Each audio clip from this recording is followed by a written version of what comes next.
Hello and welcome to episode 4 of Skatepark Mark explores the National Defense Authorization Act for fiscal year 2022. And we're just plowing right through this.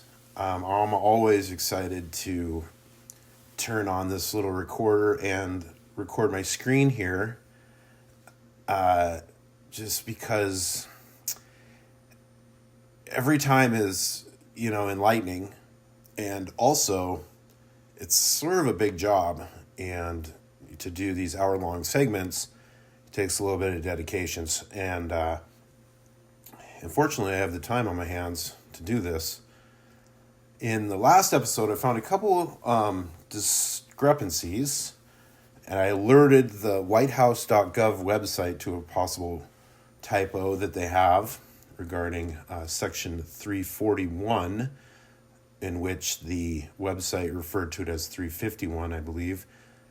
So I'm going to give them a little bit of time to maybe get that notification from me, and then I'm going to check back and see if maybe they fixed it.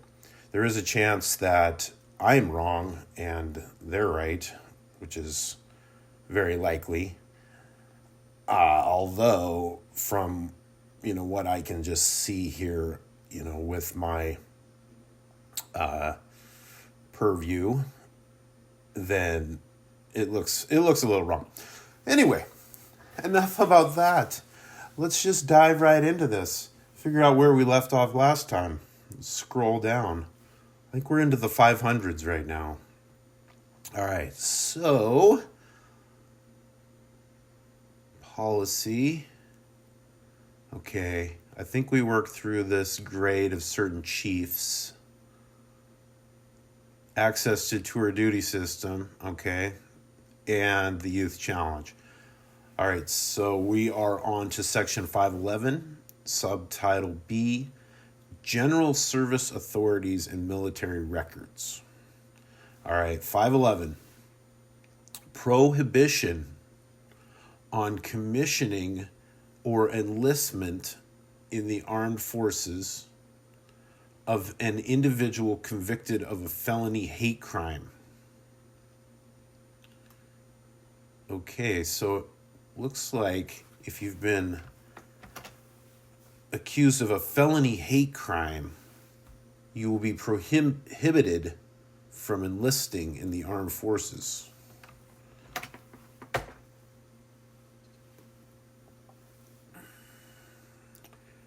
HR 4350 is bad. Texas gun talk. Commissioning or enlisting armed forces convicted of a felony hate crime. Well, let's just take the first one here. This Texas gun talk.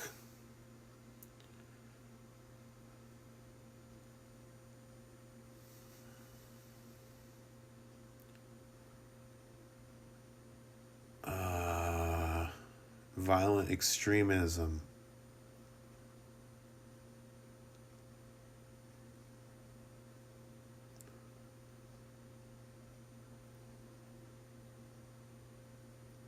Assault violation. Countering extremism. This is a forum. Texas gun talk.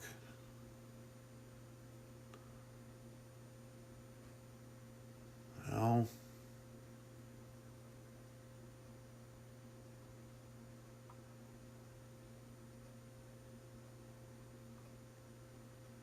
times are changing.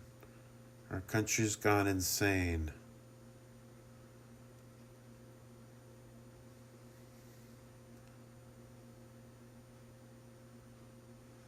Texas gun talk. All right. I don't know about that website.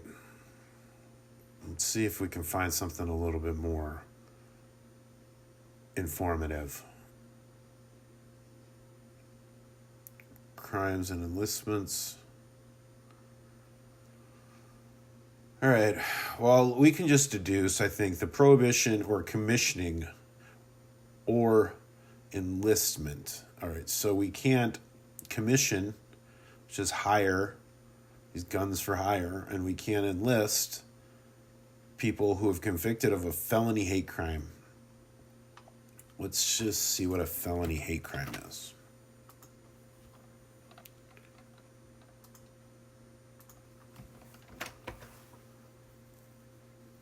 Felony hate crime. What are hate crimes? Is a hate crime a felony? Criminal penalties. Hate crime. Felonies.org. Are all hate crimes felonies? What are hate crimes? Hate crime can pretty much be any type of crime against someone as long as it has one element. The perpetrator committed the crime because of bias they hold against someone's race, sex, religion, gender identity, disability, or nationality. So we have to figure out why this person did it. And that might be a little hard to prove, I would imagine, in some cases. Hate crimes receive harsher convictions and punishment because their harm perpetrates through entire communities, races, religions, families, and more, leaving countless victims.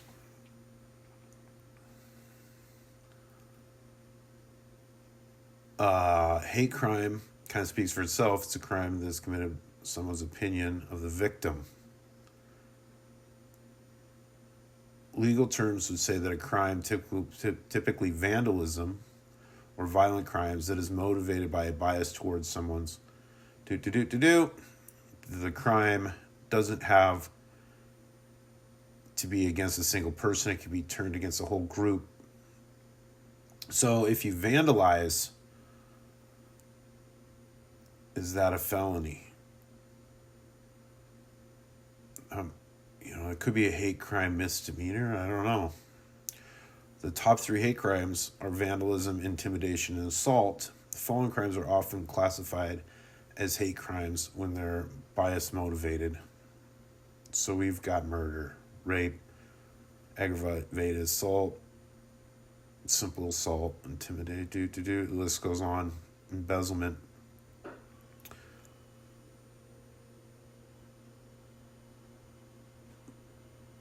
Okay.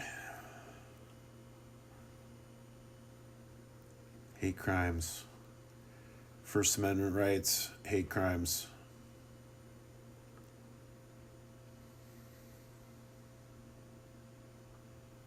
It's often referred to as the Matthew Shepard and James Byrd Hate Crime Prevention Act under the President Obama administration.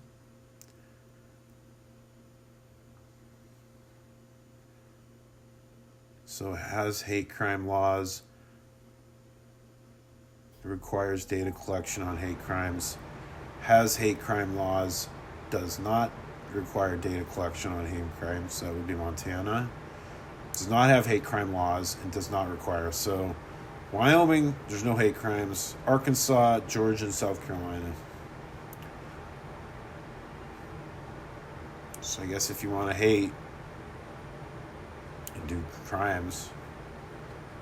Wow. Okay, this sounds good. It's unfortunate that we've got this, but it's in there. The Prohibition, felony hate crime, you can't join the armed services. All right, 512, moving on. Reduction in service commitment required for participation in career intermission program. So we're going to reduce the amount of time that someone was required of service commitment required for participation in career intermissions program. So it looks like we can be part of the Army or the military for less time and take a break. So let's see what the career intermission program is.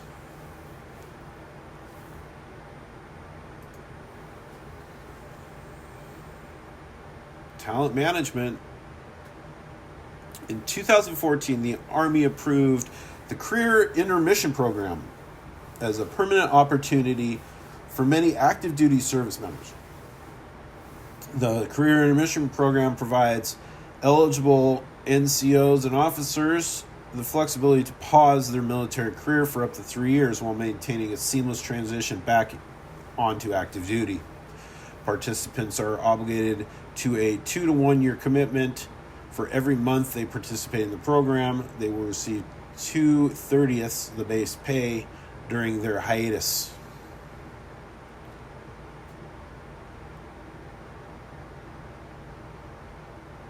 Okay. So you can get 2/30ths of the base pay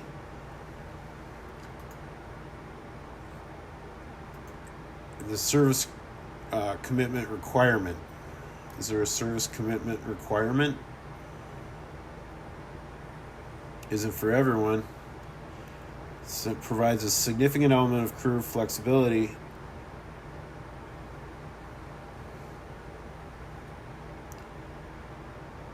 It's a little break. We can take a little break.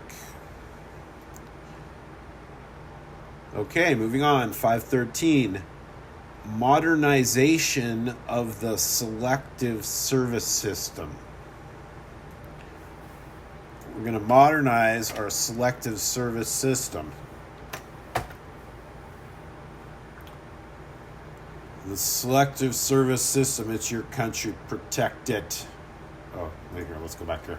The selective service system is an independent agency of the United States government that maintains information on those potentially subject to military conscription and carries out contingency plans and preparations. Okay. The selective service system. Take a minute to protect it. The selective service registration is required by law as part of a fair and equitable system, if authorized by the President and Congress, would rapidly provide personnel to Department of Defense, while at the same time providing for an alternative service program for conscientious objectors.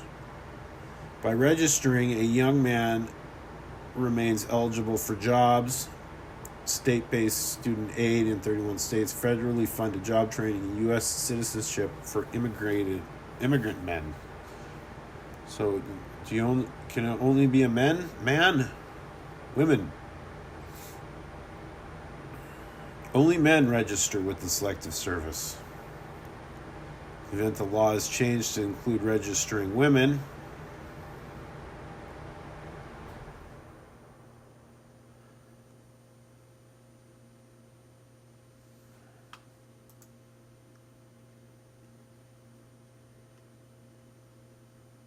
who needs to register?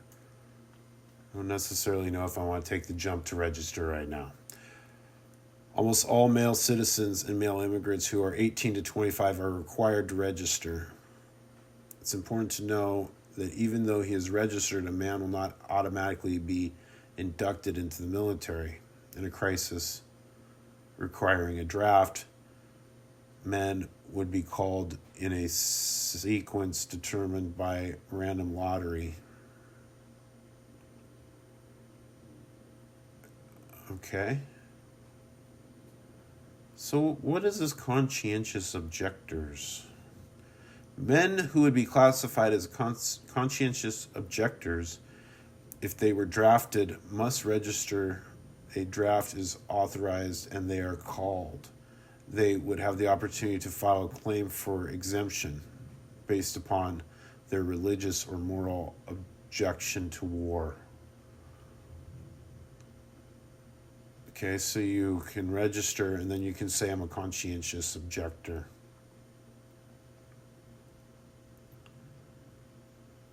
And this is sort of the draft. And it's 18 to 25. So, just young people. All right. We need to modernize this system, apparently. All right, moving on. 514.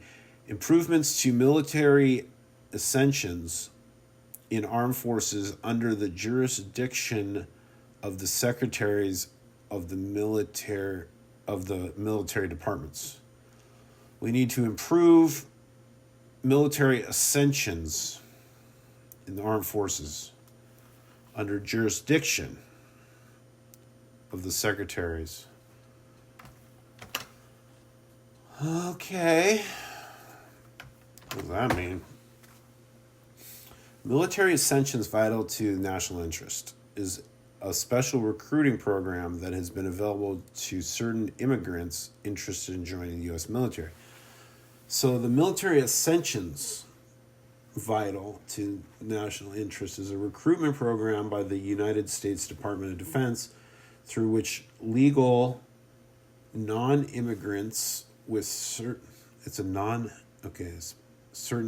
immigrants, legal non-immigrants with certain critical skills are recruited into the military service of the U.S. Certain healthcare professionals and experts in certain languages relevant to the U.S. military meet eligible requirements for recruitment through this program.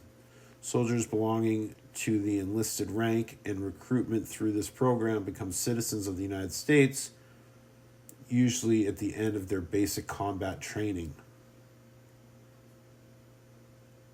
Okay, so this is a way for us, the Department of Defense,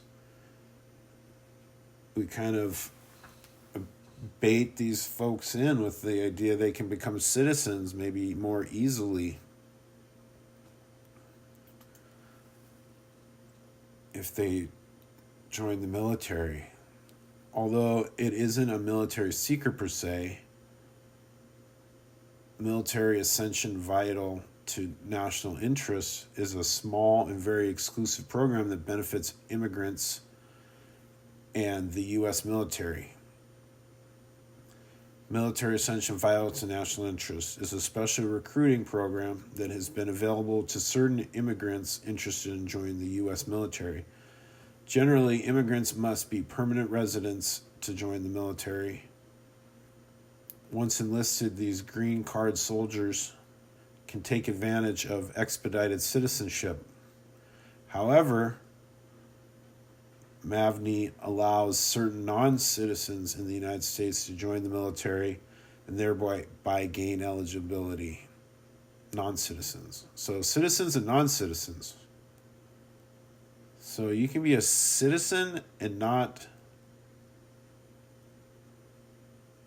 as non-citizens. So you're an immigrant.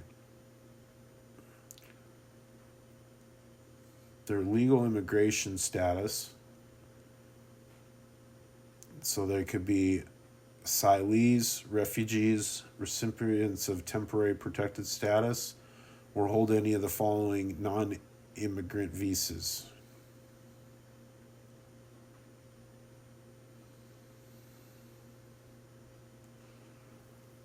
Okay, what's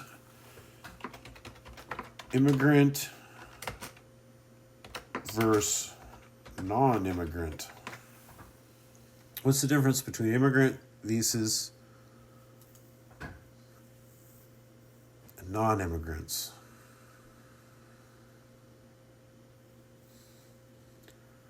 The type of visa is determined by the purpose of your travel. An immigrant visa is issued to a person wishing to live permanently in the United States. A non-immigrant visa is issued to a person with permanent residence outside the United States but wishes to be in the U.S. temporary basis. Okay, so it looks like people can come here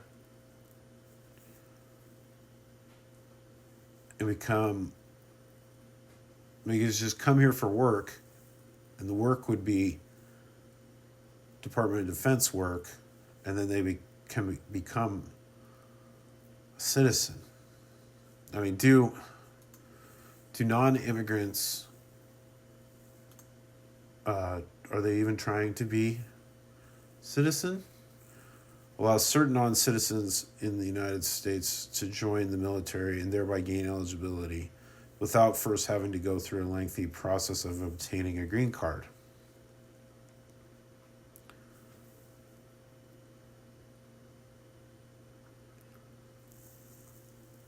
Okay, There's a lot to learn about that, and we're just sort of being introduced. We're being introduced to it, and we need some improvements in the military ascension. Okay, good to know. Moving on, 515. Authorization of permissive temporary duty for wellness. A permissive temporary duty for wellness. What is permissive temporary duty for wellness?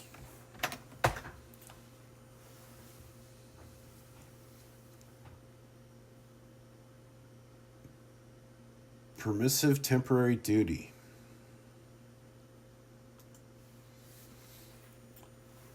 Leave benefits, permissive temporary duty. So this seems a little bit similar to our little break that we can take.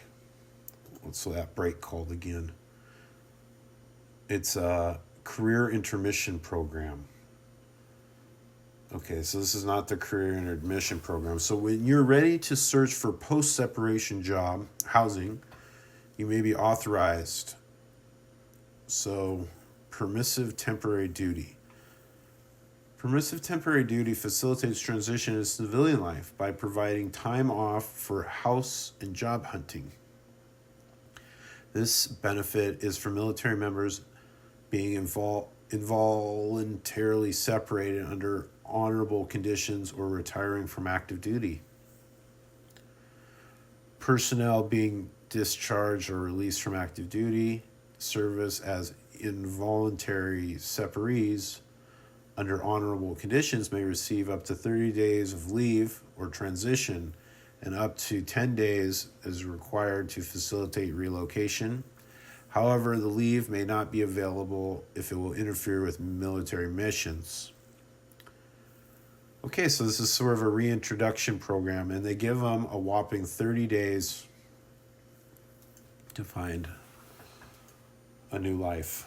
All right, moving on. Section 516, required staffing of administrative separation boards. Okay. Required staffing of administrative separation boards. An administrative separation board is a process required when the command desires to separate an enlisted service member, when the enlisted member has either more than 6 years of total combined service, or when the command wishes a member to receive an other than honorable characterization. The administrative separation board. It's a process required. Okay. In most scenarios, an administrative separation board comes after the service member has already received a prior action that has been filed in one's official record, whether in the form of a non-judicial punishment, known in some branches as Article 15, or captain's mast, from an officially filed letter of reprimand, or from a negative evaluation. The administrative separation board consists of 3 members that hear evidence to decide if misconduct occurred. And if misconduct occurred by a preponderance of evidence, or 51% or greater, they decide whether the service members should be permitted to stay in service. If the administration separation board recommends separation, the board must also make a recommendation as to how the characterization should be: honorable, general, under honorable conditions, or other than honorable.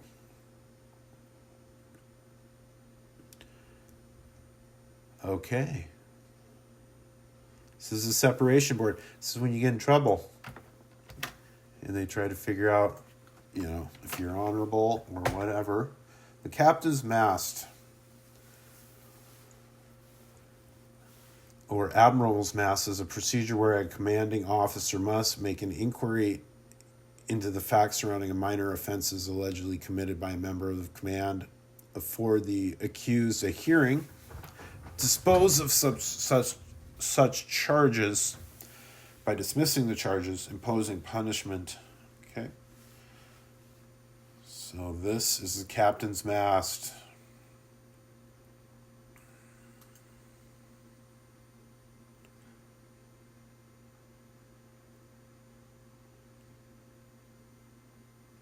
All right. Members' obedience to certain rules, maritime agencies.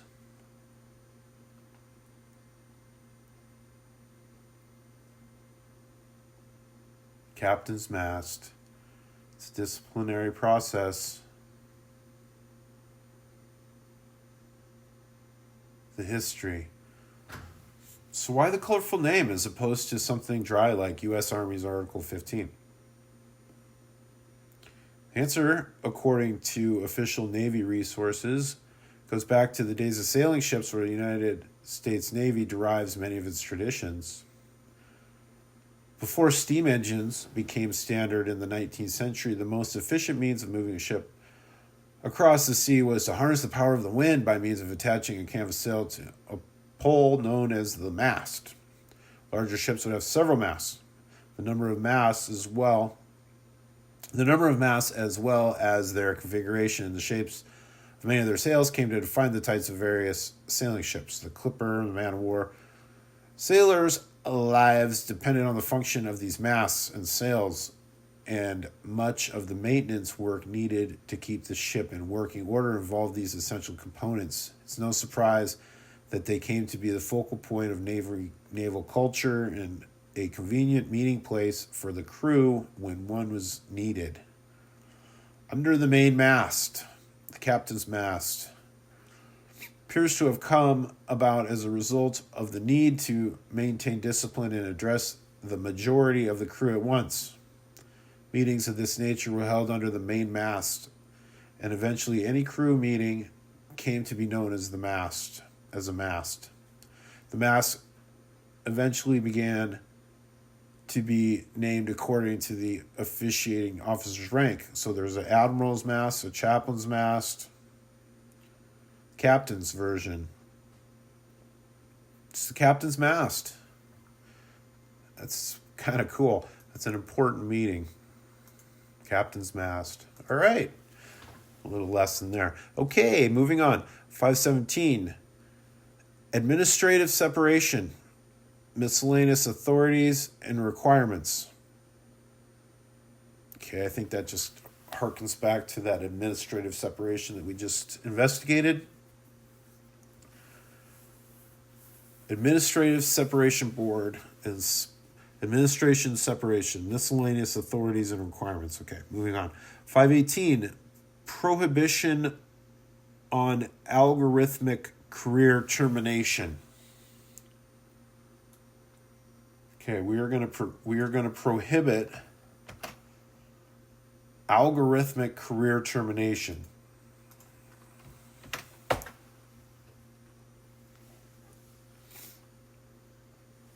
Algorithmic job termination, final step of an algorithmic management system.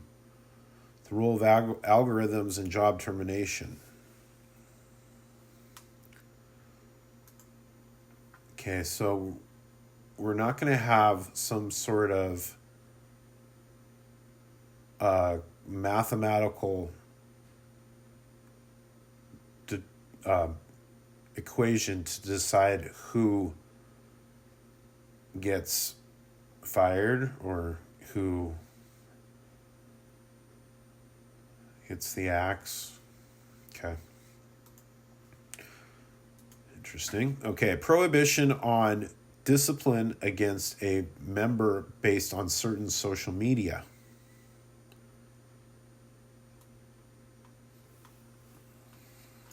So, what does that mean?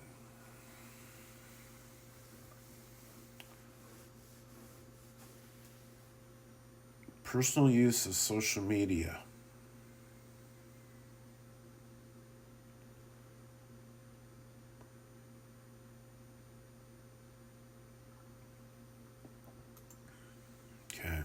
hard to say about that one. We're going to prohibit discipline against a member based on certain social media.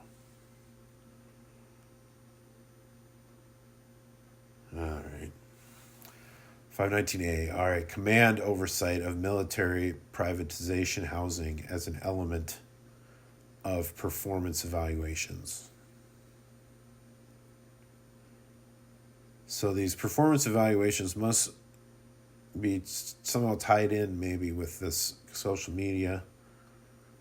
Command oversight of military privatized housing as an element of performance evaluations.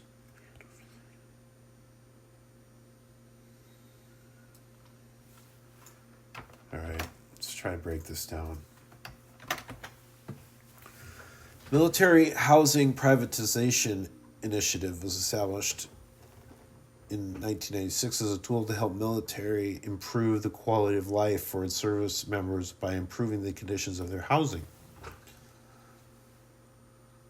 Okay, so we got nice houses. Command oversight of the military privatized housing is an element of performance evaluation. So we're going to somehow be making sure that we're not giving good houses to people based on their performance evaluations. Or at least we got an oversight of it. Or maybe these nice houses were going to people who didn't deserve it.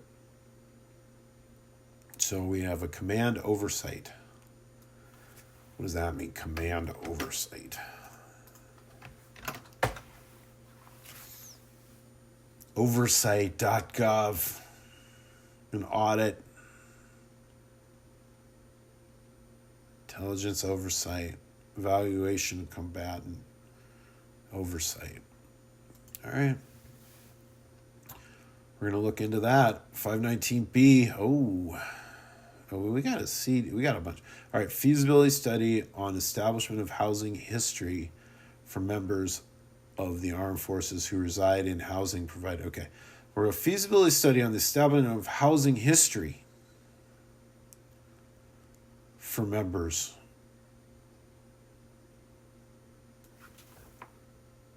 So we're going to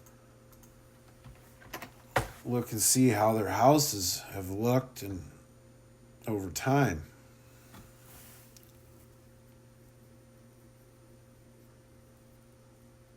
Feasibility study, housing. All right. 519C. Seaman to Admiral 21 program. Credit towards retirement.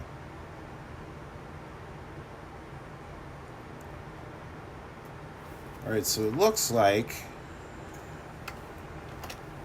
you can get credit towards retirement if you're part of the Seaman to Admiral 21 program.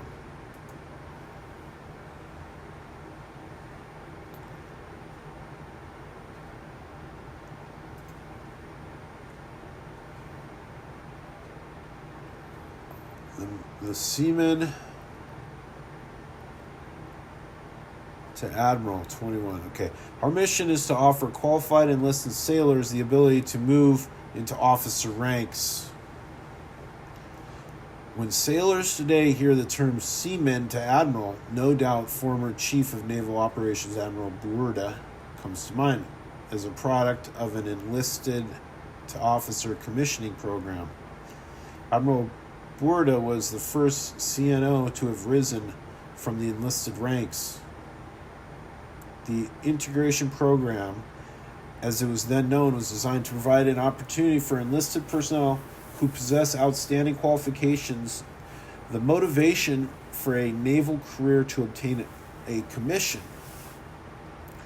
Upon assuming the duties of CNO, Admiral Burda immediately reestablished the historic program Seaman to Admiral for young sailors to earn their commission and become naval officers. The Admiral believed people should have the opportunity to excel, be all they can be, even if they don't get a perfect or traditional start. Well, that's great. I love that. All right. So you can get credit towards retirement. And moving on, 519D. Progress report on implementation of GAO. What did we learn? That's the government recommendations. This is like an audit.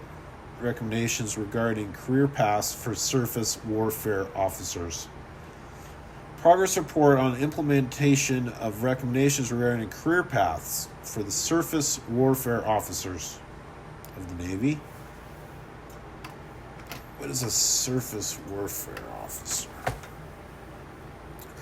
Surface warfare officers, SWOs, are trained extensively to maintain and operate these ships, their crews, and their systems, providing direction.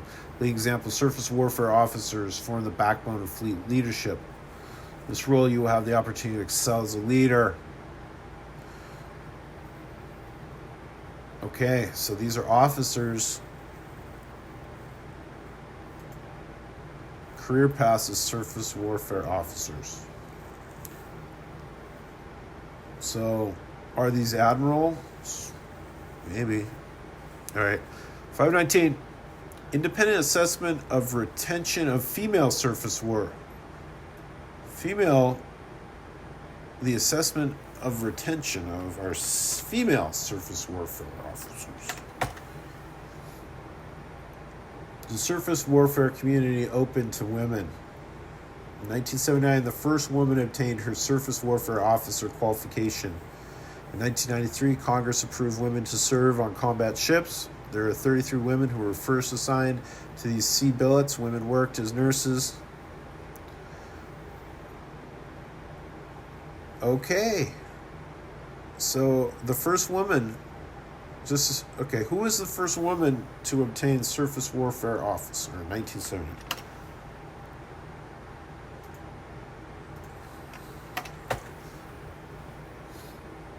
Okay, Judith Neufer, the first woman obtained her surface warfare officer qualification. Aviation. What? I don't know what that means. All right, 1973. Judith Neufer. She was the first woman to become a surface warfare officer. Here we go. Judy Bruner, American Naval Aviation and NASA manager. First woman to serve as a P-3 pilot in the United States Navy, part of the first group of 8 women to receiving orders for Navy flight training.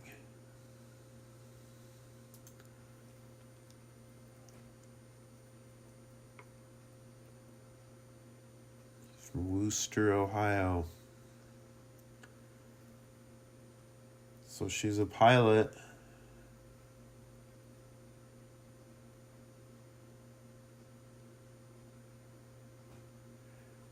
She's an astronaut.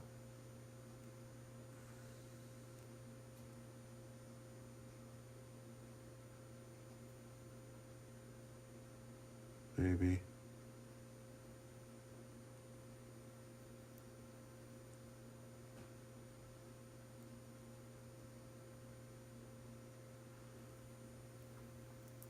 Judith Bruner.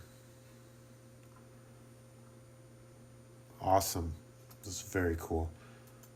All right, 519F. Implementation of certain recommendations regarding the use of unmanned aircraft systems by the National Guard.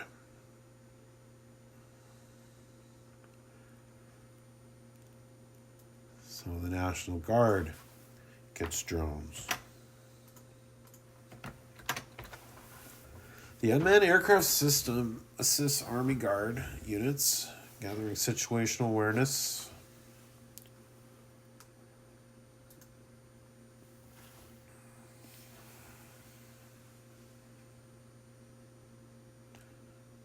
Okay. Arlington, Virginia, in the aftermath of Hurricane Florence. During recent Northern California wildfires, Army National Guard members deployed 2 types of unmanned aircraft systems that allow for greater coordination of response efforts. The 11 Raven and the RQ-7B Shadow augment the utility capabilities of manned aircraft such as the Black Hawk and Lakota helicopters. We want to be able to use our Black Hawks and Lakotas to lift people, transport food, water, and soldiers. This is over here.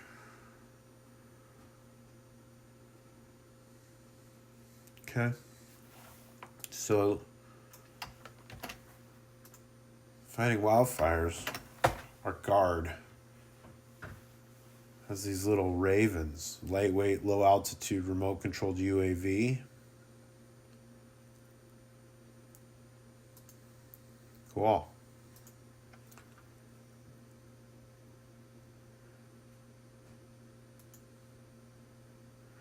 You just throw it, and it goes.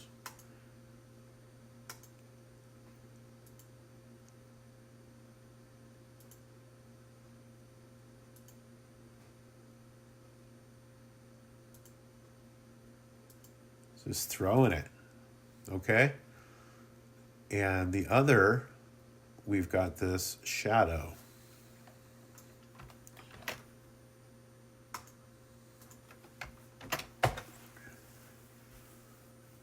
The Shadow.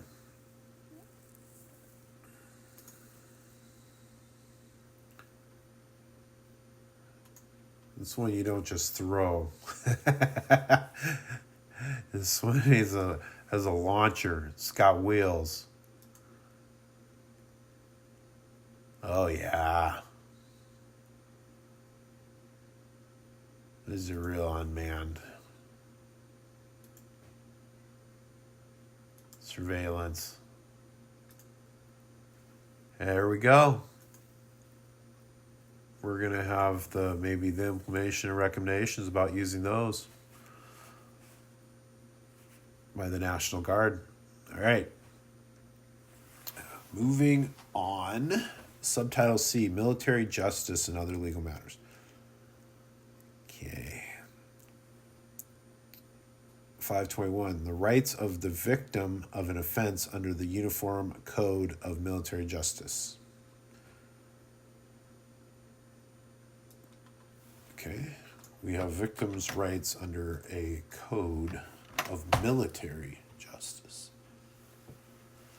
The Uniform Code of Military Justice is a foundation of military law in the United States. It was established, what does this always remind me of? You can't handle the truth. All right. It was established by the United States Congress in accordance with the authority given by the United States Constitution, which provides the Congress shall have the power to make rules for government regulation of land and naval forces. Victims' rights.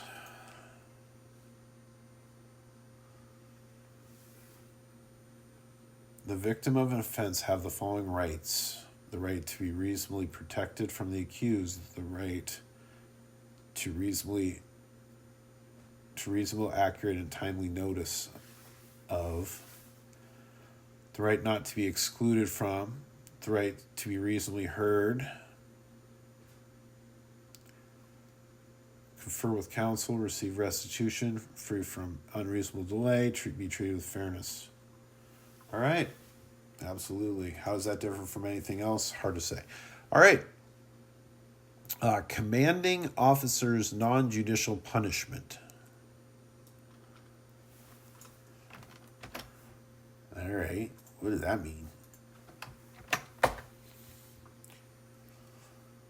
Non-judicial punishment is any form of punishment that may be applied to an individual military personnel without the need of a court-martial or similar proceedings. A non-judicial punishment is a procedure in which a commanding officer may make an inquiry into the facts surrounding minor offenses allegedly committed by members, afford the accused a hearing, dispose of such charges by dismissing them, imposing punishment under the provisions referring to court-martial. Very interesting. This is more of that a few brave men These are non-judicial punishments. Still addressing it. Okay, 523. Selection process for members to serve on court-martial.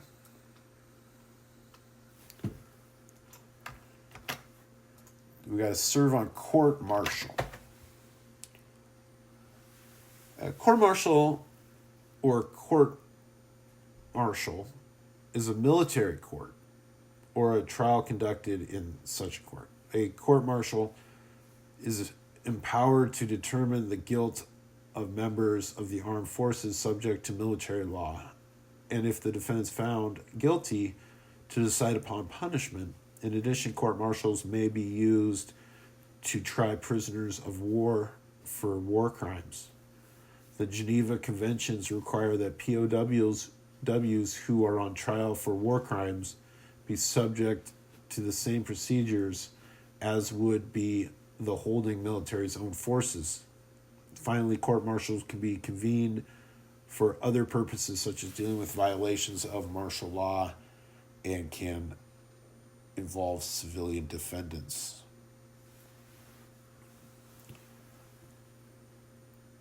Okay.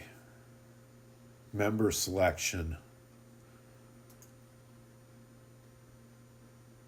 Military trial lawyers. In most, but not all, court-martials, the members decide the fate of the accused. Who are the members, you ask? Unlike civilian courts, the military justice system does not have juries composed of jurors. Instead, they have panels composed of members. Member bear the responsibility of deciding the guilt or innocence of a person standing trial. So you might be wondering, how are members chosen? To learn more about member selection, please scroll on. Member selection, first of all, the accused can request to be tried by a judge alone. Members. 3 types of court-martial summary. Members. They're selected from members of the armed forces under the Uniform Code of Military Justice, the foundation of military law in the United States. Responsible for convening authority.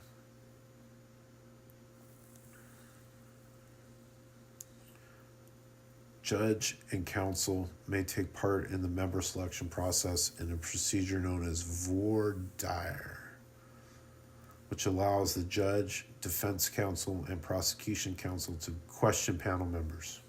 In rooting out members with bias, these individuals can help ensure that the trial is fair. Okay, so in those court-martials, they don't have jurors, they have members. Okay. Petition for DNA testing under the Uniform Code of Military Justice. So,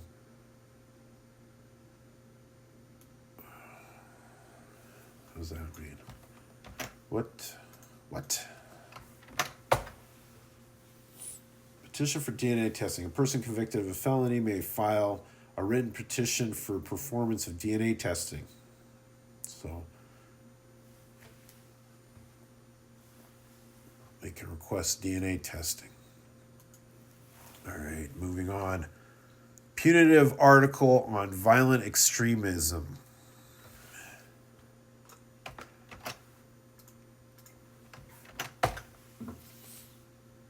Extremism in the military. Punitive article.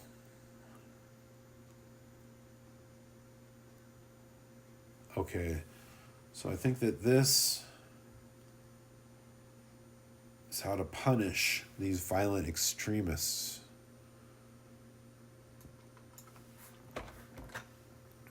Violent extremism. Form of extremism that condones and enacts violence with ideological and deliberate intent, such as religious or political violence. Violent extremist views can manifest in connection with the range of issues.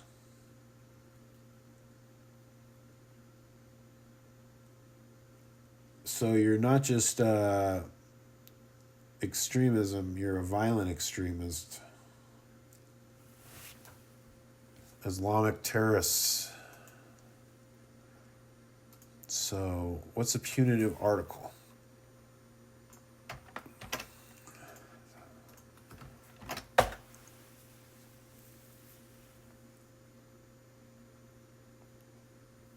Articles 77 through 134, punitive articles. Or specific offenses, if violated, can result in punishment by court-martial. Articles 77 to 134, punitive articles.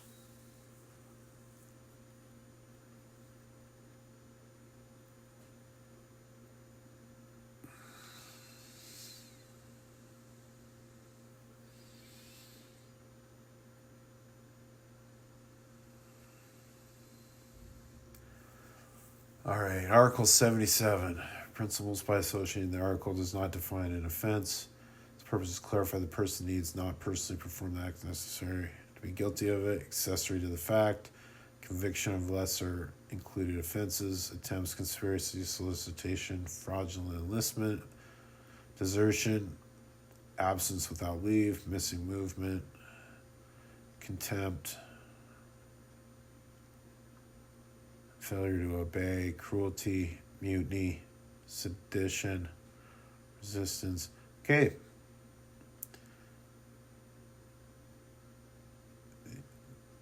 Very cool. These are the punitive articles. These are basically it sounds like the offenses that you can do and get punished for them. And once again, those are Articles 77 to 134. All right. 526, clarifications of procedure in investigations of personnel actions taken against members of the armed forces in retaliation for protected communications. We need to clarify the procedure for the investigation of personnel actions taken against members in retaliation for protected communication. Is this like Benghazi? What is this? Retaliation includes one of the following actions: restriction, reprisal, ostracism, or acts of maltreatment when taken against a service member because that member made or is preparing to make a protected communication, such as reporting a criminal offense. Okay, so protected communication is like military whistleblowing. States that service members, personnel shall not retaliate against a service member because the member reports a criminal offense. Retaliatory acts. Oh. Oops. I used the wrong thing. I just lost my thing here. Okay.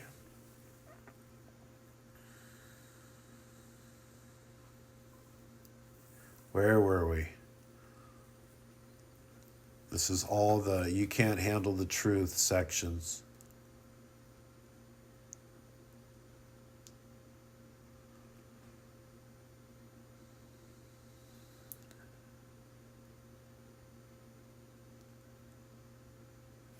Okay, so protected communications. So we need to clarify the procedure in the investigation of personal actions taken against members in retaliation for protected communications. Okay. So if you heard a whistleblower, something like that. Activities to improve family violence prevention and response.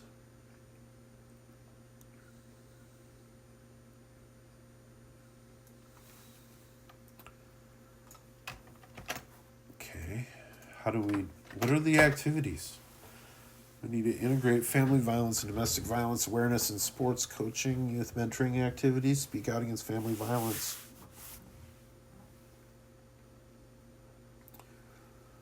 Okay, so we got to be better parents, military parents. 528, mandatory notification of members of the armed forces, identification in certain records of criminal investigations. Mandatory notification armed forces identified in certain records of criminal investigations. Okay. 529, authority of military judges and military magistrates to issue military court protective orders.